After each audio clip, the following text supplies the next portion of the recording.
चांगलं करायचं ठरलं तर याच्यासारखं गॅजेट कुठलं नाही,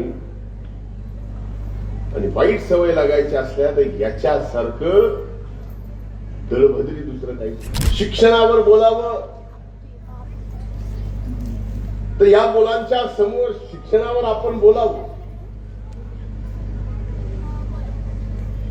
आमचं काही काम नाही, कारण त्यांच्या हातात जे मोबाईल आहे ना ते लय काही शिकवित. पण माझ्या भगिनींना इथं उपस्थित माझ्या लहान भावांना बहिणींना एकच विनंती आहे, हात जोडून. हा जो मोबाईल आहे ना, चांगलं करायचं ठरलं तर याच्यासारखं गॅजेट कुठलं नाही, आणि वाईट सवय लागायची असल्या तर याच्यासारखं दळभद्री दुसरं काहीच नाही.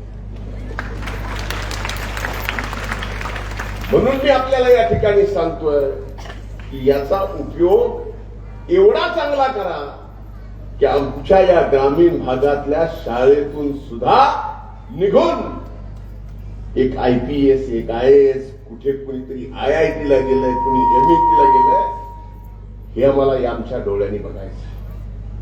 हे फक्त पुण्यात शिक्षण घेऊन माझा मुलगा IPS झाला, मुलगी UPSC पास झाली, हे ऐकायला नको. इथं 12वी झाली, ग्रॅज्युएशन केलं, पुढे शिक्षण घेतलं, पण मूळ शिकलो कुठं, घडलो कुठं, या मातीत, या मातीच्या शिकवणीमुळं आणि त्या शिक्षणामुळं मला पुढे जाता आलं. आज आपण पाहिलं तर आपला तसा हा परिसर, या परिसरामध्ये जशा जिल्हा परिषदेच्या शाळा आहेत, जशा बापूंच्या या शाळा आहेत, आणखीन काही जणांच्या आहेत, तशा आता इंग्रजी शाळेंचं सुद्धा फार. मी तसा इंग्रजी शाळेतच आमच्या त्या काळात एक न्यू इंग्लिश स्कूल चालू केली होती स्वर्गीय मुंडे साहेबांनी आणि आगाव सरांनी. आणि ती इंग्लिश स्कूल मध्ये मजेदार होतो. ती भरायची बेलवाडी. मी तिथं तिसरी बसून गेलो. तिथे इंग्रजी शिकवणारा आमचे गुरुवर्य सुद्धा इंग्लिश शिकवित असताना एक कमणार, हे खरं इंग्लिश नाही. आता तसं चालू असेल असं माझं म्हणणं गुरुवर्य नाही. बरं नाही तर तुम्ही विनाकारण माझ्यावर राखता. पण एक नक्की आहे की आपल्या या मराठी शाळेत सुद्धा दर्जेदार इंग्रजी शिकवली जाते आणि त्या दर्जेदार इंग्रजीतून आपण पुढे जातोय हे सुद्धा करून दाखवण्याची जिम्मेदारी आणि हे आव्हान आमच्या या सर्व गुरुवर्यांचं. हे आव्हान तुम्ही स्वीकारलं.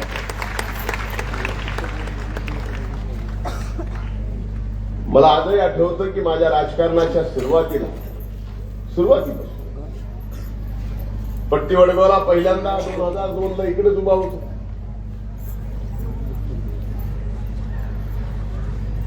वारंवार बापू मार्गदर्शन करायचे. बापूंचं माझ्यावर विलक्षण प्रेम. सुरुवातीला 2 साहेबांच्या सोबत, नंतर मुंडे साहेबांच्या सोबत. आम्हाला बाजूला काढल्यावर बापू मात्र मुंडे साहेबांच्या सोबत, पण आशीर्वाद मात्र माझ्या सोबत असायचा. हे बापू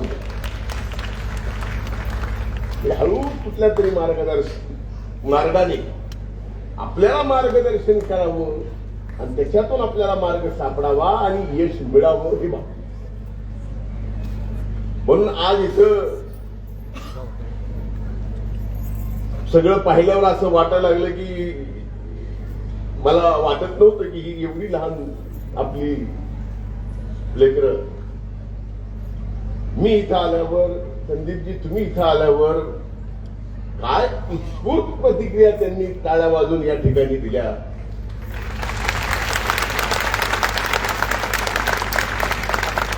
म्हणजे याचा अर्थ तुम्ही आम्हाला ओळखता.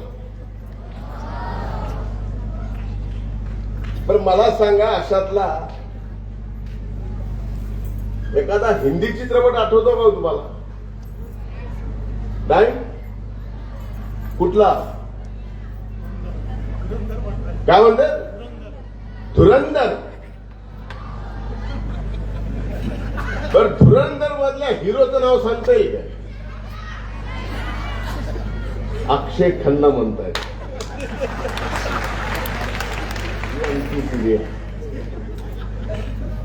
मला हेच विचारायचं होतं की एखादा सिनेमा बनवताना त्या सिनेमामधला मुख्य कलाकार मागा पडतो, पण त्यातला विलन एवढा पुढे येतो की आज त्या हिरोचं नाव कोणाला माहित नाही, पण खतराचं नाव माहिती. म्हणजे रहमान डखई तुम्हाला माहिती,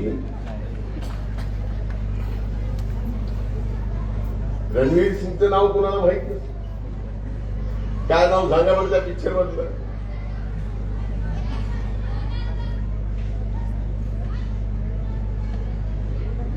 हे बदलणं गरजेचं आहे.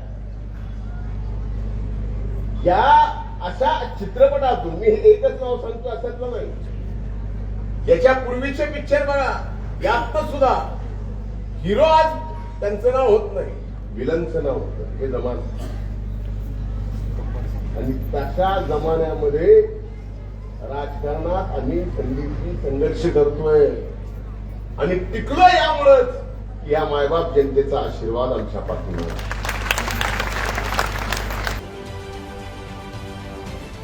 महाराष्ट्रातील सर्व बातम्यांचे विश्वासार्ह व्यासपीठ, सकाळच्या सर्व सोशल मीडिया प्लॅटफॉर्मला लाईक, फॉलो आणि सबस्क्राईब करा. तसंच सर्व नोटिफिकेशनसाठी बेल आयकॉन प्रेस करायला विसरू नका.